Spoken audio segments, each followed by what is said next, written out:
जी के नेतृत्व में जो कैबिनेट की महत्वपूर्ण बैठक हुई है, उसमें कर्मचारियों के लिए एक बहुत बड़ा निर्णय लिया है।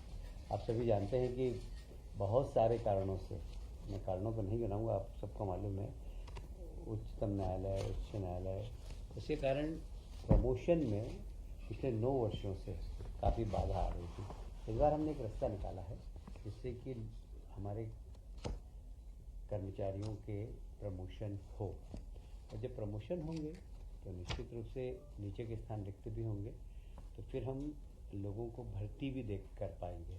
तो इसलिए एक नई भर्ती के दरवाजे भी खुलेंगे। तो एक बहुत बड़ा महत्वपूर्ण निर्णय लिया है 9 वर्षों बाद।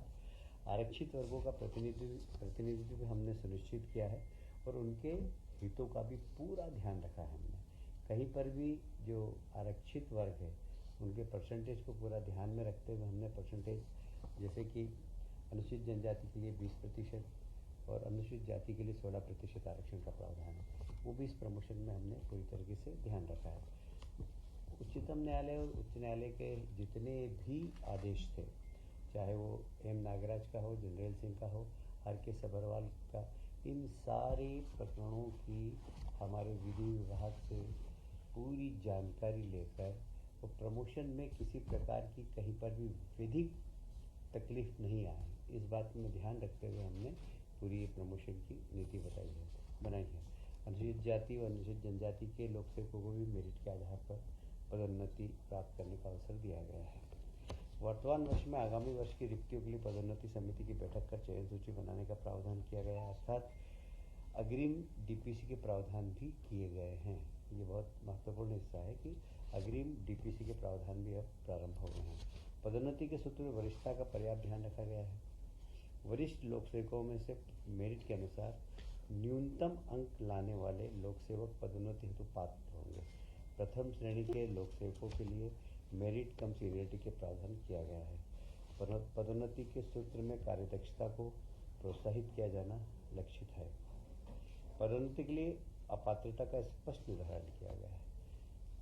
किन परिस्थितियों में कोई लोक सेवक अपात्र होगा एवं दंड का क्या प्रभाव होगा, यह स्पष्ट रूप से उल्लेख किया गया है। कई बार हम लिफाफे में बंद करके उसको प्रमोशन को रोक देते हैं, तो कौन कौन से कारणों से लिफाफे बंद होंगे, इसको हमने बहुत स्पष्ट किया है। किसी भी विभागीय पदोन्नति समिति के संदर्भ में निर्णय के पुनर्विलोकन हेतु एक रिव्यू डीपीसी की बैठक आयोजित किए जाने के लिए स्पष्ट प्रावधान किए गए हैं। नवीन पदोन्नति नियमों में परिभ्रमण की व्यवस्था समाप्त की गई है, जिससे पदोन्नति तो अधिक से अधिक लोग लाभान्वित हो सकेंगे। पदोन्नति समिति को शासकीय सेवक की उपयुक्तता निर्धारण करने का अधिकार दिया गया है। चतुर्थ श्रेणी के लिए अंक व्यवस्था नहीं होगी, केवल पदोन्नति के लिए उपयुक्त होने पर पदोन्नति प्राप्त की जा सकेगी। सरकारी सेवा के लिए किसी वर्ष में की गई आंशिक सेवा को भी पूर्ण वर्ष की सेवा माना जाएगा। यदि वर्ष में एक भाग की सेवा भी की गई तो उसे पूर्ण वर्ष की सेवा माना जाएगा। यदि किसी वर्ष में 6 माह की गोपनीय प्रतिवेदन उपलब्ध है तो उसे पूर्ण वर्ष के लिए मान्य किया जाएगा। कई बार ये जो हमारी सीआर को लेकर पदोन्नतियाँ रुक जाती है, पर यदि 6 माह की भी अगर उसकी सीआर है तो उसको वर्ष भर की माना जाएगा और उसकी पदोन्नति में वो रिकॉर्ड नहीं होगी। यदि गोपनीय प्रतिवेदन उपलब्ध नहीं होने के कारण किसी भी पदोन्नति रुकती तो उसे पदोन्नति प्राप्त होने पर पूरी वरिष्ठता दी जाएगी। अप्रत्याशित रिक्तियों को चयन सूची, प्रतीक्षा सूची से भरे जाने का स्पष्ट प्रावधान किया गया है, क्योंकि जितने भी इस प्रकार की रिक्त पद हैं जहाँ पर अप्रत्याशित रूप से भरे जाते हैं, उनकी सूची भी प्रतीक्षा सूची से भरे जाने के प्रावधान है। प्रतिनियुक्ति पर भेजे गए शासकीय सेवक जो आगामी वर्ष अर्थात पदोन्नति वर्ष में उपलब्ध नहीं होंगे के पद के विरुद्ध पदोन्नति का प्रावधान किया गया है। कई बार जब किसी व्यक्ति को बाहर भेज देते हैं किसी दूसरे उसमें, तो उसका पद रिक्त हो जाता है, वहाँ पर हम पदोन्नति कर सकेंगे। गोपनीय प्रतिवेदन से यदि कोई गोपनीय प्रतिवेदन, एनआरसी, नो रिपोर्ट सर्टिफिकेट, सक्षम स्तर से स्वीकृत अवकाश, पद ग्रहण काल अथवा प्रशिक्षण के कारण है, अथवा गोपनीय प्रतिवेदन में निर्धारण समय पर स्वमूल्यांकन के साक्षात, तो ऐसी स्थिति में गोपनीय प्रतिवेदन की अनुपलब्धता के आधार पर पदोन्नति नहीं रोकी जाएगी।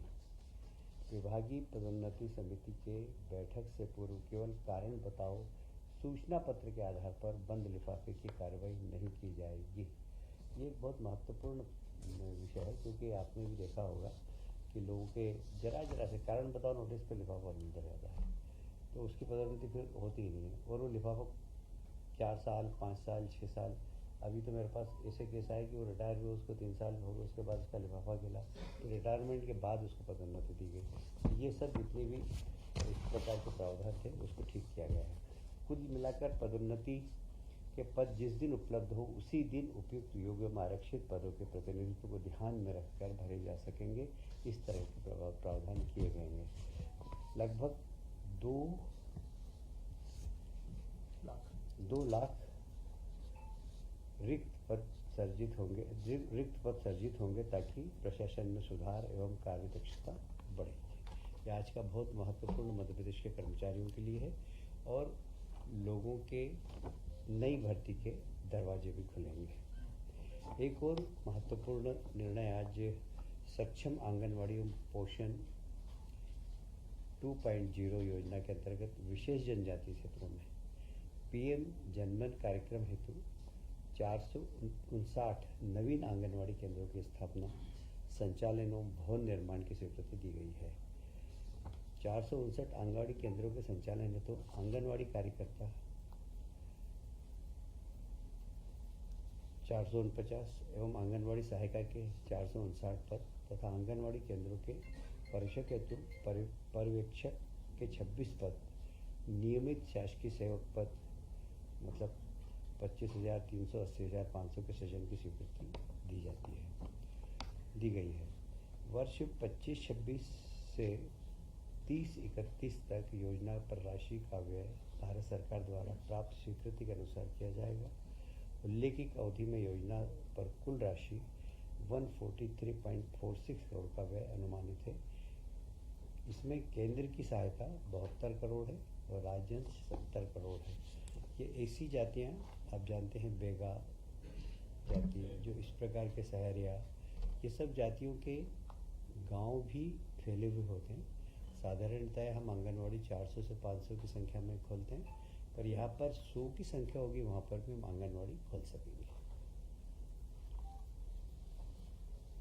मध्य प्रदेश विद्युत पारेषण कंपनी द्वारा वित्तीय 25-26 में प्रचलित निर्माणाधीन पूंजीगत योजनाओं का अनुमोदन प्राप्त किया गया है। आज कुल मिलाकर 5,163 करोड़ बिजली के ट्रांसमिशन में के सुधार हेतु 5,163, ये कितने पैसों की स्वीकृति दी गई है।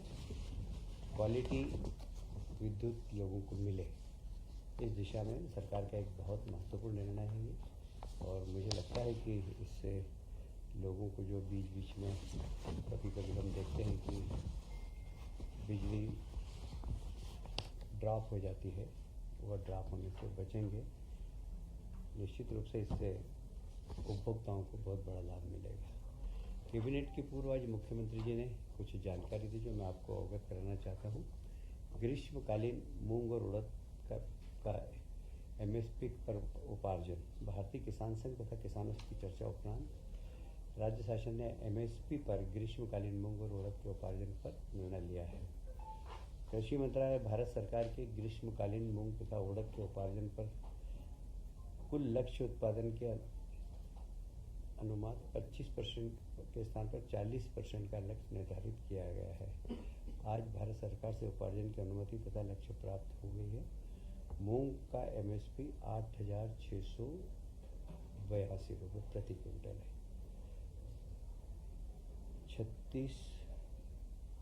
36 मूंग उत्पादक जिलों में किया जाना प्रस्तावित है। उड़द MSP 7,400 प्रति क्विंटल है। इसका उपार्जन 13 उड़द उत्पादक जिलों में किया जाना प्रस्तावित है। पंजीयन 19 जून से 6 जुलाई तक तथा उपार्जन 7 जुलाई से 6 अगस्त तक किया जाएगा। ये किसानों के लिए एक तरीके से बहुत बड़ा तोहफा है। निवेश के तारतम्य में विभिन्न आयोजन राज्य सरकार ने हमेशा किए हैं। आप सभी जानते हैं कि हमारे मुख्यमंत्री जी ने पूरे प्रदेश में निवेशाश दिशा में बहुत काम किया है। तो अभी फिर रतलाम में 27 जून MSME दिवस है। क्षेत्रीय उद्योग एवं रोजगार समिट रतलाम में आयोजित होगी। उसी प्रकार राष्ट्रीय इंटरेक्टिव सेशन लुधियाना में 7 जुलाई। आप सभी जानते हैं कि लुधियाना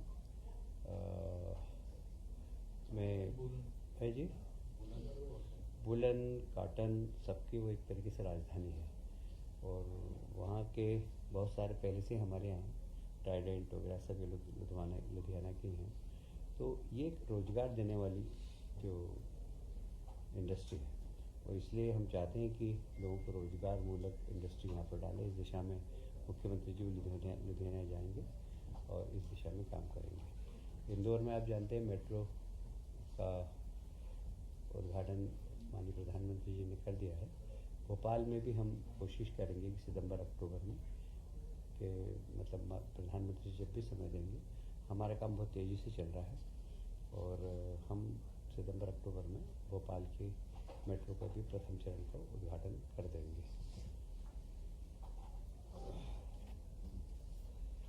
इस बार रक्षाबंधन पर फिर हम 250 रुपये का अतिरिक्त भुगतान हमारी बहनों को करेंगे। लगभग 1,27,00,000 लाडली बहनों को 1250 के अतिरिक्त 250 रुपये और देंगे। यह निश्चित रूप से हमारी लाडली बहनाओं के प्रति जो मुख्यमंत्री जी का अटैचमेंट है। और वैसे ही 21 जून को अंतर्राष्ट्रीय योग दिवस है। अंतर्राष्ट्रीय योग दिवस आप सभी जानते हैं कि प्रधानमंत्री जी ने लगभग 100 से ज़्यादा देशों में अंतर्राष्ट्रीय योग दिवस मनता है। मैं इसको फिर दोहराऊंगा। पहले ही मैंने आपसे कहा था कि पूरी दुनिया के अंदर योग के मास्टर ट्रेनर भारत से जाकर रोज़गार प्राप्त कर रहे हैं और बहुत सारे विदेशी अब ट्रेनिंग लेने इंडिया आ रहे हैं। इंदौर में एक ट्रेनिंग सेंटर है, मैं भी वहाँ उनके समापन में गया था। तो 50 लोगों ने 1 साल की ट्रेनिंग ली, उसमें से 36 विदेशी लोग थे, मलेशिया, जर्मनी। तो मतलब विदेशों में योग का बड़ा ज़बरदस्त माहौल है और इसीलिए अंतर्राष्ट्रीय योग दिवस पर मध्य प्रदेश सरकार हर ज़िले में, और हम कोशिश कर रहे हैं कि हर जनप्रतिनिधि अपने अपने क्षेत्र में, विधायक अपने क्षेत्र में करे, पार्षद अपने क्षेत्र में करे, सरपंच अपने क्षेत्र में करे, इसकी हम कोशिश करेंगे। और अनेक स्थानों पर योग दिवस के कार्यक्रम होंगे। माननीय प्रधानमंत्री जी विशाखापट्टनम आंध्र प्रदेश से स्वयं लाइव आएंगे और मध्य प्रदेश से माननीय मोहन जी यादव। इस सारे ही कार्यक्रम में हम कोशिश करेंगे जहाँ बड़े बड़े मध्य प्रदेश में कार्यक्रम हों, माननीय मुख्यमंत्री जी को भी सुन सकें और प्रधानमंत्री जी को भी सुन सकें। एक और मैं आपको सूचना देते हुए बड़ा गौरवान्वित महसूस कर रहा हूँ अपने आप को कि पर्यटन की दृष्टि से मध्य प्रदेश में 19.6% पर्यटकों की बढ़ोतरी हुई है इस वर्ष। 2024 में लगभग 13,41,00,000 पर्यटक मध्य प्रदेश में आए थे और 2023 की तुलना में 19.6% अधिक है। 24 में 1,67,000 पर्यटक मध्य प्रदेश में आए। विदेशी पर्यटकों की भी संख्या हमारे यहाँ बहुत बड़ी है और विशेषकर हमारे जितने भी वन क्षेत्र है, क्या बोलते हैं इसको, टाइगर रिजर्व फॉरेस्ट, इसमें सब में काफ़ी बड़ी संख्या में विदेशी आ रहे हैं और जो हमारे भारतीय जितने भी पर्यटक हैं वो हमारे धार्मिक स्थलों पे बड़ी संख्या में आ रहे हैं।